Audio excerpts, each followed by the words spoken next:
परवा दिवशी एक पेपरला बातमी होती. ती बातमी अशी होती की दोन उच्च विद्याविभूषित म्हणजे अतिशिकलेले आणि श्रीमंत लोकांनी काय केलं, की जोडपे दोघेही नोकरीला जायचे आणि मग त्यांनी त्यांचं बाळ सांभाळण्यासाठी एका रोबोची नियुक्ती त्या ठिकाणी केली.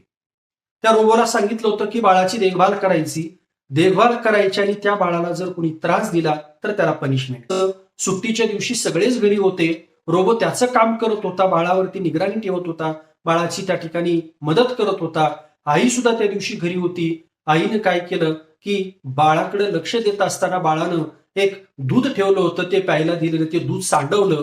आईला राग अनावर झाला आणि आईने काय केलं, त्या बाळाला एक फटका मारला. तो फटका त्या रोबोला जाणवला. रोबोला ऑर्डर होती, की बाळाला त्रास देणाऱ्याला काय करायचं, पनिशमेंट करायची. त्या रोबोनं त्या फटका मारणाऱ्या त्या बाळाच्या आईवरती हल्ला केला आणि त्या आईचा जीव घेतला.